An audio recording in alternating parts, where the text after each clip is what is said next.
এক তালে মহব্বতে জিকির হবে, আওয়াজ এক তালে হবে, জবান বন্ধ। ইসমে জাত আল্লাহ আল্লাহ আল্লাহ আল্লাহ আল্লাহ আল্লাহ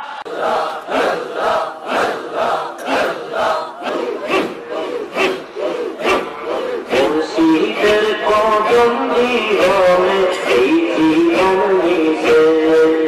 সুতরাং জিকির একটি ইবাদত। এই ইবাদতটা আমি কেমনে করব? পদ্ধতি কার কাছ থেকে নিতে হবে? রাসূলের কাছ থেকে নিতে হবে। কিন্তু আমাদের দেশে জিকিরের অনেক পদ্ধতি চালু হয়েছে, হয় না? অনেক বই দেখবেন জিকির করার সময় ধ্যান করবেন, এই বিভিন্ন শরীরের ভিতরে কল্পনায় চোখ বন্ধ করে বিভিন্ন রকমের কালার মনে, এখানে সবুজ, এখানে হলুদ, এখানে লাল, এখানে এগুলো কল্পনায় আনবেন। আগে ধ্যানে বসে কল্পনায় নিয়ে আসবে। এবার আল্লাহরে খোঁজে, আল্লাহ স্মরণ করছে তো আল্লাহরে খোঁজে, চোখ বন্ধ করে আসমানে খুঁজে আসলো, আল্লাহরে খুঁজে পাইলো না। হায়রে চোখের পাওয়া, হায়রে চোখের পাওয়া। চোখ বন্ধ করে, চোখ চাইলে দেখলো না আসমানের পরেরটা, কিন্তু বন্ধ করলে আসমানের পরে সপ্তম আসমান আরো সব খুঁজে এসে দেখলো যে না, আল্লাহ কোথাও নেই। আমি এগুলো অন্যায় বলছি না, বইয়ের আছে। হাসান বসরি এরকম একজন বুজুর্গ ছিলেন যার চোখে এত পাওয়ার ছিল যে জমিনে বৈশা আরশে আজিম দেখতো। সুবহানাল্লাহ। কানে এরকম পাওয়ার ছিল, আল্লাহরে ডাকলে আল্লাহ ডাকের উত্তর দিত, এটাও শুনতো। সুবহানাল্লাহ। হাতের মধ্যে এমন পাওয়ার ছিল যে লেখা কাউকে জান্নাতের সনদ দিয়ে দিত। এগুলো বইয়ে আছে, যার কারণে বলছে আসমানে খুঁজা পেল না, জমিনে এদিক ওদিক খুঁজলো, এখানেও দেখে কোথাও আল্লাহ নাই। সব শেষে মনে করবে কি আল্লাহ নাই, কলবের ভিতরেই আছে। এইবার দিকে শুরু করবে। দেখছেন কাণ্ডগুলো? আল্লাহ আসমানে নাই, জমিনের কোথাও নাই, কলবের মধ্যে ঢুকছে। আরে তোমার কলব, তোমার সাথে তোমার কলবের ভিতরে আল্লাহ। তুমি আসমান খুঁজতে আগে গেলা কেন? এত সময় নষ্ট করলে কেন তুমি? কথা ঠিক না বেঠি? কলবের ভিতরে আছে, টের পাই না, ও আসমান জমি দেখে নিছে, ওখানে নাকি আল্লাহ নাই। নাউজুবিল্লাহি। এই বিষয়টা আমরা কতবার বলেছি, আল্লাহ কোথায় আছেন? আরশে আছেন। এইভাবে বলার পরে এক এক পীর সাহেবের জিকিরের পদ্ধতি এক একটা। কে বলছেন শুধু আল্লাহ আল্লাহ আল্লাহ আল্লাহ, এবার ঝুঁকাইতে থাকবেন। এইটার মাথা ঝুঁকাইতে হবে জিকিরের সময়। এইটা পদ্ধতি দেওয়ার মালিককে বলেন না, ইবাদত হবে আল্লাহর, পদ্ধতিটা হবে কার? রাসূলের। রাসূলের জিন্দেগি ভরে হাদিস খুঁজে দেখুন তো কোথাও বলছেন কিনা না জিকিরের সময় মাথা উপরে নিচে করতে হবে। কোন জিকিরে আবার ডাইনে বামে আছে, কোন জিকিরে আবার এখানে গুতা মারার সিস্টেম আছে। লা ইলাহা ইল্লাল্লাহ। বামে শয়তান আছে না, শয়তানকে গুতো মেরে ফেলে দিতে হবে। ধাক্কা লাইনে ইল্লার সাথে সাথে এখানে ঢাকিয়েও মারতে হবে, নাহলে শয়তান পালাবে না। এইটা এক পীরের সাহেবের জিকির।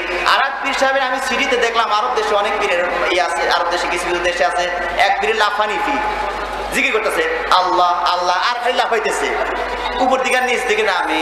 আর এক পীর দেখলাম ট্যান্সের মতো করে গোল হয়ে দাঁড়াইছে, এদিকে হাত ধরে লা ইলাহা ইল্লাল্লাহ, সব জায়গায় ড্যান্স চলছে, এখানে চলবে না কেন?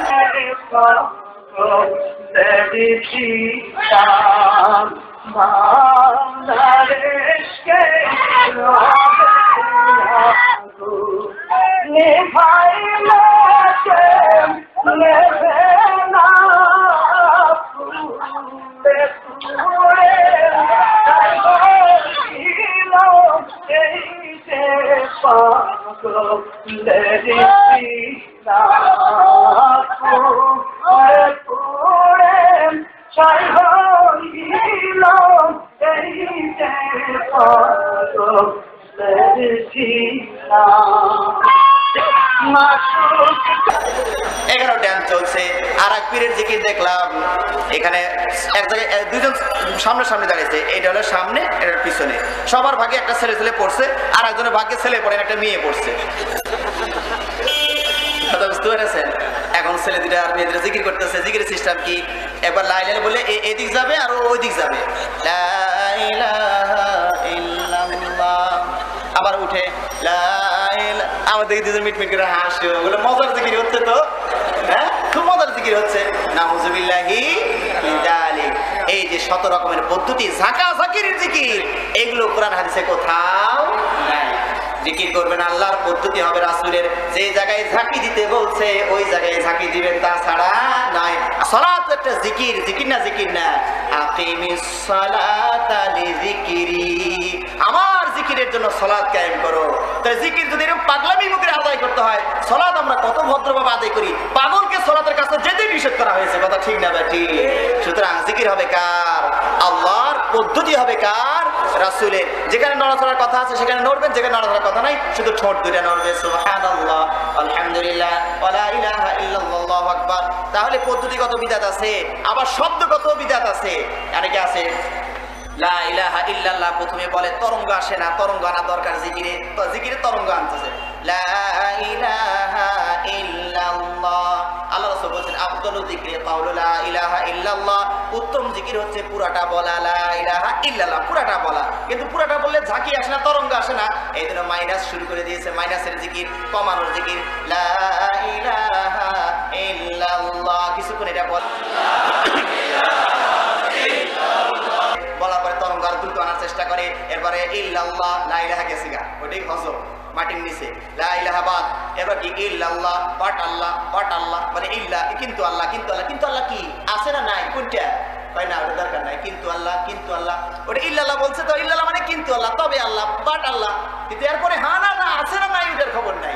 ইল্লাল্লাহ আস্তে আস্তে গতি বাড়াচ্ছে, ইল্লাল্লাহ ইল্লাল্লাহ ইল্লাল্লাহ, ইল্লাহকে ফেলে দেয়া আল্লাহ আল্লাহ আল্লাহ আল্লাহ আল্লাহ আল্লাহ আল্লাহ আল্লাহ করবে কতক্ষণ? এমন শেষে তো হু একটা আছে, হু হু হু হু হু হু হু হু,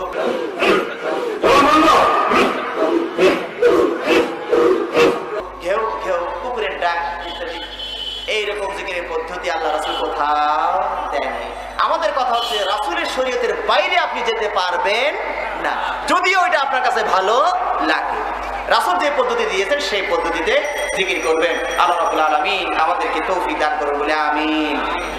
সুতরাং চলতে ফিরতে জিকির করবেন সুবহানাল্লাহ, আলহামদুলিল্লাহ, ওয়ালা ইলাহা ইল্লাল্লাহ, আল্লাহু আকবার। মুহাদ্দিসিনে কেরাম এমনও মুহাদ্দিস ছিলেন, আল্লাহর ভয়ে স্মরণে কাঁদতে কাঁদতে বাড়ির ভিতরে যেত, স্ত্রী টেরও পাইতো না যে আমার স্বামী এখানে কাঁদতেছে, আল্লাহ স্মরণ করছে। আর এইরকম নীরবে যারা জিকির করবেন তাদের জন্য আরশের ছায়া অপেক্ষা করছে, সুবহানাল্লাহ। আল্লাহ রাসূল বলেছেন 7 শ্রেণীর মানুষকে আল্লাহ রাব্বুল আলামিন আরশের ছায়া দিবেন। এর শেষ নাম্বার বলছে, সময় নেই তো 7টা বলার, এজন্য শেষ নাম্বারে সব লাভ মারলাম। শেষ নাম্বার বলা হয়েছে রাজুলুন যাকারাল্লাহ খালিয়ান ফাফাদাত আইনা, সেই লোক জান্নাতে যাবে, আরশের ছায়ায় স্থান লাভ করবে যে নিরালে নিভৃতে আল্লাহকে স্মরণ করে আর চোখ দিয়ে ঝরঝর করে পানি বেয়ে যায়, পরিবেশ প্রতিবেশী কেউ টের পাবে না যাও আল্লাহর ভয়ে কাঁদতেছে। এইরকম নীরবে যারা জিকির করেন তাদের জন্য আরশের ছায়ার স্থান লাভ করবে তারা। কিন্তু যারা একদম চিল্লায় জিকির করছেন, খালি চিল্লাই না, মাইক লাগাইছে, এখন মাহফিলের নামই হালকাই জিকিরের ব্যবস্থা আছে, হালকা আবার গরম, এত জিকির কেন? জিকির হবে হালকা হালকা, আবার গরম গরম জিকির মাইকে লাগাইছে আবার। তাহলে কথা বুঝতে পেরেছেন, এগুলো কোন জিকিরের পদ্ধতি নয়। আপনি জিকির করবেন চলতে ফিরতে উঠতে বসতে, সব সময় মুখটা ঠোঁটটা শুধু নড়বে। লা ইয়াজালু লিসানুকা রাতবান বিযিকরিল্লাহ, তোমার জিহ্বাটা যেন সবসময় আল্লাহর জিকিরে ভিজে থাকে। কাজে আপনি বলবেন, মানুষ চলতে ফিরতে সবসময় বলছেন, ঠোঁট দুটো নড়বে, জিহ্বাটা নড়বে, আর আপনি চলছেন ফিরছেন, কোনো সমস্যা হবে না। এইটা হলো রাসূলের পদ্ধতি। আল্লাহ রাব্বুল আলামিন, আমার সম্মানিত ওস্তাদ উপস্থিত হয়ে গেছেন, উনি আমার ডাইরেক্ট ওস্তাদ। আল্লাহ রাব্বুল আলামিন তাকে আরো সুন্দর কথা বলার তৌফিক দান করুন বলে আমিন। এবং আপনারা মনোযোগ দিয়ে কথাগুলো শুনবেন। আমাদের কথার একটা বৈশিষ্ট্য হচ্ছে এই, আমরা বাইরে আলোচনা, বাহিরের আজগুবি কোনো কেসা কাহিনী বলার অভ্যাস আমাদের নাই। কোরআন এবং হাদিস এর বাইরে আমরা যেতে চাই না। আপনারা কি তাই না? কোরআন এবং হাদিসের বাইরে যেতে চান না? কে কে একটু হাত তুলে দেখেন না। আল্লাহু আকবার। আল্লাহ আমাদের হাতগুলোকে কবুল করে নেয়। সুতরাং বড় পাগড়ি হলেই তার কথা আমি সব মেনে নিব, এরকমটি করা যাবে না। দলিল দেখান, আল্লাহ রাসূল বলছেন কিনা, তাহলে আমি মানবো। আল্লাহ রাসূল বলেন নাই, তাহলে এটা আপনি বাদ। কথা ঠিক না বেঠি? এই চরিত্র যেন আমাদের প্রত্যেকের ভিতরে তৈরি হয়ে যায় বলে আমিন। সুবহানাকাল্লাহুম্মা ওয়া বিহামদিকা আশহাদু আল্লা ইলাহা ইল্লা আনতা আস্তাগফিরুকা ওয়া আতুবু ইলাইক। আসসালামু আলাইকুম ওয়া রাহমাতুল্লাহ। কোথায় কোরআন হাদিস আর কোথায় এই সুফিদের ইসলাম? জিকির আজকার, কোরআন এবং হাদিসের জিকির আজকার হচ্ছে পূর্ণাঙ্গ বাক্য দিয়ে। পূর্ণাঙ্গ বাক্য দিয়ে আপনি যদি জিকির করেন তো বলতেন সুবহানাল্লাহ, আলহামদুলিল্লাহ, আল্লাহু আকবার, লা হাওলা ওয়ালা কুওয়াতা ইল্লা বিল্লাহ, পূর্ণাঙ্গ বাক্য জিকির লা ইলাহা ইল্লাল্লাহ। এই একটা দিক যে পূর্ণাঙ্গ বাক্যের জিকির হচ্ছে কোরআন হাদিসের জিকির, আর সম্মিলিত একসাথে জিকির না যে আপনারা সবাই একসাথে একটু মহব্বতের সাথে একটু জোরে সোরে ভাইরা একটু জিকির করেন তো, আর শুরু করে দিলেন লা ইলাহা ইল্লাল্লাহ, না, এটা ইসলাম নয়, এটা বিদাতি তরিকা। তাহলে একসাথে জিকির নেই ইসলামে, আর অসম্পূর্ণ জিকির নেই, সম্পূর্ণ বাক্য দিয়ে জিকির আছে। সুবহানাল্লাহ আছে, আলহামদুলিল্লাহ আছে, সুবহানাল্লাহি ওয়া বিহামদিহি, সুবহানাল্লাহিল আযীম আছে, সুবহানাল্লাহি ওয়া বিহামদিহি আদাদা খালকিহি ওয়া রিদা নাফসিহি ওয়া জিনাতা আরশিহি ওয়া মিদাদা কালামিহি, ইত্যাদি ইত্যাদি বহু জিকির আজকাল আছে, তাই না? এই সুফিদের জিকির, সুফিদের জিকির হচ্ছে, বলছে যে এক এক ক্যাটাগরির লোকের এক এক রকম জিকির। বলছে তুমি নতুন নতুন মুরিদ হয়ে এসেছো, তুমি লা ইলাহা ইল্লাল্লাহর জিকির, লা ইলাহা ইল্লাল্লাহ, লা ইলাহা ইল্লাল্লাহ, লা ইলাহা ইল্লাল্লাহ, এই জিকির, চোখ বন্ধ করে জিকির, নির্জনের জিকির, ছয় লতিফার জিকির, এই দিক থেকে ওই দিক থেকে পাস করবে, এইভাবে জিকির করতে হবে। এইগুলো হলো সুফিদের জিকির, এগুলো ইসলামের জিকির না। আল্লাহ কোরআনে জিকির করতে বলছে উযকুরুল্লাহ যিকরান কাসীরা, নবী জিকির করেননি বলেন দেখি? আবু বকর ওমর খলিফায়ে রাশিদিন জিকির করেননি? খুব করেছেন, আর লতিফা জিকির করেছেন। এগুলো হলো সুফিদের জিকির। সুফিদের জিকিরে বলছে প্রথম দিকে নতুন নতুন মুরিদ হয়েছেন বা সাধারণ মানুষ, এটা জিকির আপনার। একটু যখন উপরে আসলেন, উপর লেভেলে, তখন লা ইলাহা ইল্লাল্লাহ পুরো বলতে হবে না, ইল্লাল্লাহ ইল্লাল্লাহ ইল্লাল্লাহ ইল্লাল্লাহ করতে হবে। আচ্ছা, এটা হইল। তারপর বলছে আরেকটু যখন ক্যাটাগরি আপনার উপরে উঠে গেল, প্রমোশন হয়ে গেল, যেমন চাকরি করতে এসে প্রমোশন হয়েছে না, লেবার ছিলেন, টি বয় ছিলেন, উপরে এখন উঠে গেছেন টেকনিশিয়ান, যখন উপরে গিয়ে একটু উঠলেন তখন আল্লাহু আল্লাহু আল্লাহু আল্লাহু আল্লাহু জিকির করতে হবে। এরপর যখন আরো উপরে উঠে একেবারে ফানা ফিরলে, এখন আল্লাহতে ফানা হইতে পেরেছেন আপনি, এখন ফিরে পান, তখন হু হু হু হু হু হু এই জিকির করতে হবে। এটা হলো সুফিদের ইসলাম। আর নবী করিম সাল্লাল্লাহু আলাইহি সাল্লামের ইসলাম হচ্ছে কামেল বাক্য দিয়ে জিকির করা, অসম্পূর্ণ বাক্য দিয়ে জিকির করা, আল্লাহর সাথে ঠাট্টা মজাক করা, আল্লাহর সাথে বেআদবি করা। যদি এরকম বলি তো বুঝতে পারবেন না, একটা উদাহরণ দিয়ে বুঝাই। টেলিফোনটা ধরে মায়ের সাথে এখন কথা বলতে লাগেন, আর কথা বলে যান মা মা মা মা মা মা, হ্যাঁ, বাপকে টেলিফোন কাটে যাও, আব্বা আব্বা আব্বা আব্বা, বাবা বাবা। আপনার বাবা আপনার মা কি বলবে বলেন দেখি? দুটোর একটা বলবে, হয় পাগল হয়ে গেছে বলো আমার, আর না হলে বেয়াদবি করছে, শয়তান হয়ে গেছে। হয় পাগল আর না হলে বেয়াদব শয়তান, বলবে না? সাথে সাথে আপনাকে ধমক দিয়ে যে বেয়াদব কি বলছিস তুই, বল কি বলছিস বল। আরে একবার বললি দুবার বললি মা মা, কি বলছিস বল না, বলবে না? হ্যাঁ।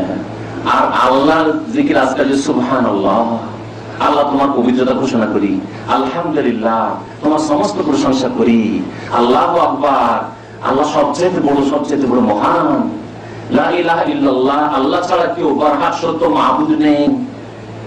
আল্লাহর আদব এর সাথে জিকির আজকাল করা হলো, কখন করে? আল্লাহু আল্লাহু আল্লাহু। বেয়াদবি না? আর বড় বেয়াদব তুই, এত বেয়াদব যে আল্লাহ আল্লাহ করছিস, কি বলছিস তুই বল না, বলবেন আল্লাহু আল্লাহু সেই সেই তিনি তিনি। আস্তাগফিরুল্লাহ ওয়া আতুবু ইলাইহি। এই হলো সুফিদের জিকির। আপনি ওই জিকির করবেন, হ্যাঁ, ফামাদা বাদাল হাক্কা ইল্লা দালাল। আল্লাহ কোরআনে কারীমে ইরশাদ করেছেন যে হক হচ্ছে একটা, যা নবী করিম সাল্লাল্লাহু আলাইহি ওয়াসাল্লাম নিয়ে এসেছেন। নবীর রাস্তা বাদ দিয়ে যতগুলি তরিকত আছে, ফামাদা বাদাল হাক্কা ইল্লা দালাল, সবগুলি হচ্ছে দলাল, গোমরাহি। আল্লাহ পাক যেন বুঝার তৌফিক দান করেন, আল্লাহ যেন সংশোধন করার তৌফিক দান করেন, আল্লাহ যেন দিলটা খোলার তৌফিক দান করেন। ইন্না ফি যালিকা লাযিকরা লিমান কানা লাহু কলবুন আও আলকাস সামআ ওয়া হুয়া শাহীদ। এইসব কথাই কোরআনে হাদিসের কথাই উপদেশ রয়েছে, লিমান কানা লাহু কলবুন, যে কলবটা খুলবে, খুলতে হবে, বন্ধ করেন না। ইহুদিদের মতো বলে না কুলুবুন কুলফুন, আমাদের কলব খুলবো না, আপনি তো ঢাকা, সব তোমার কথা, এই কথা খবরদার বলবেন না। কলবটাকে খুলেন, লিমান কানা লাহু কলবুন আও আলকাস সামআ, তারপরে শুনতে হবে ভালো কথা, কোরআন এবং হাদিসের কথা, আল্লাহ এবং রাসূলের কথা শুনতে হবে। ওয়া হুয়া শাহীদ, আর মনোযোগ দিয়ে শুনতে হবে। কেউ শুনতে বললে শুনছেন আর দিয়ে গল্প করছেন, হ্যাঁ, শুনছেন আর দিয়ে টেলিফোন করছেন, হ্যাঁ শুনেছি শুনেছি, ও হুজুরের বক্তব্য শুনেছি, অমুকের কথা বলছেন না, শুনেছি শুনেছি, কি শুনেছেন? ওই একদিন একটু শুনেছি। এতে কখনো হিদায়াত পাবেন না। কোরআন এবং হাদিসের কথা অন্তর খুলে কান লাগিয়ে মনোযোগ দিয়ে শুনেন। আল্লাহ তিনটি কথা সূরা কাফে বলেছেন, এই দিয়ে আমি আমার আলোচনা শেষ করছি। আমার আল্লাহ পাকের কাছে দোয়া করি যে রব্বানা লা তুযিগ কুলুবানা বা'দা ইয হাদাইতানা। আল্লাহ আমাদেরকে যখন জন্মসূত্রে মুসলিম করেছো, আমাদের অন্তরকে বাঁকা করে দিও না, আমাদেরকে গুমরাহ করে দিও না। আমরা মুসলিম হওয়া সত্ত্বেও জাহান্নামে যাব, বড় আফসোসের কথা। মুসলিম ঘরে জন্ম নিয়েও জাহান্নামে যদি যেতে হয় তো বড় আক্ষেপের কথা। রব্বানা লা তুযিগ কুলুবানা বা'দা ইয হাদাইতানা ওয়া হাব লানা মিন লাদুনকা রাহমাতান ইন্নাকা আনতাল ওয়াহ্হাব। ربنا آتنا في الدنيا حسنة وفي الآخرة حسنة وقنا عذاب النار. ربنا ظلمنا أنفسنا وإن لم تغفر لنا وترحمنا لنكونن من الخاسرين. يا حي يا قيوم برحمتك نستغيث يا حي يا قيوم برحمتك نستغيث. শেষখানে দোয়া করি আল্লাহ পাক রব্বুল আলামিন যেন এই যে আপনাদের দ্বীন শিক্ষার ব্যবস্থা যে সব ভাইরা করে দিয়েছেন, আল্লাহ পাক জাযায়ে খায়ের দান করেন এবং আমাদের সকলকে যেন দ্বীনের হক কথা পেশ করার তৌফিক দান করেন এবং আল্লাহ পাক রব্বুল আমাদের জবানে যেন তাসির দান করেন, তাদের আল্লাহ পাক রব্বুল দুনিয়াতেও কবুল করেন, তা আমরা ফল পাই, আর আখিরাতে যেন আল্লাহ পাক রব্বুল আলামিন আমাদেরকে মাহরুম না করেন। আল্লাহ পাক যেন কবুল করেন এবং আমাদেরকে যেন জান্নাতুল ফিরদাউস দান করেন। আমাদের আত্মীয়স্বজন যারা গুমরাহ পথভ্রষ্ট হয়ে রয়েছে, আল্লাহ পাক তাদেরকে যেন হিদায়াত দান করেন। দোয়া করুন আল্লাহুম্মা হাদি কওমি ফাইন্নাহুম লা ইয়ালামুন। নবী করিম সাল্লাল্লাহু আলাইহি ওয়াসাল্লাম দোয়া করতেন যে আল্লাহ আমার জাতিকে হিদায়াত করে, এরা বুঝে না। এরা যদি জানতো যে সুফিবাদ পীর মুরিদের ব্যবসা শিরক বলি, তাহলে কখনো তারা পীরের মুরিদ হতে যেত না, তাদেরকে কখনো চান্স দিত না গ্রামে। আল্লাহুম্মা হাদি কওমি ফাইন্নাহুম লা ইয়ালামুন। তারা যদি জানতো যে নামাজ ছাড়লে এত বড় অপরাধ হয়, চিরকাল জাহান্নামে থাকতো, কখনো নামাজ ছাড়তো না। আল্লাহুম্মা হাদি কওমি ফাইন্নাহুম লা ইয়ালামুন। তারা যদি জানতো যে কবর মাজারে গেলে এই আশা নিয়ে যে কিছু পাবো, বড় শিরক, চিরকাল জাহান্নামে থাকতাম, তাহলে কখনো কবর মাজারে গিয়ে এইসব শিরক করতো না, বরং কাঁচা কবরে যেত, গ্রামের কবর কাছে যেত, আখিরাত স্মরণ করার জন্য, পরকাল স্মরণ করার জন্য, আর মাইয়েতের জন্য, বাপ মায়ের জন্য, আত্মীয় স্বজনদের জন্য দোয়া করার জন্য যেত। আল্লাহ পাক তাদের অজ্ঞতা যেন দূর করে দেন এবং তাদের আল্লাহ পাক রব্বুল আলামিন নেক রাস্তায়, সহি রাস্তায় আসার জন্য তৌফিক দান করেন। আল্লাহুম্মা হাদি কওমি ফাইন্নাহুম লা ইয়ালামুন। আল্লাহুম্মা হাদি কওমি ফাইন্নাহুম লা ইয়ালামুন। আল্লাহুম্মা হাদি কওমি ফাইন্নাহুম লা ইয়ালামুন। ওয়া সাল্লাল্লাহু আলা নাবিয়িনা মুহাম্মদ ওয়া আলা আলিহি ওয়া সাহবিহি।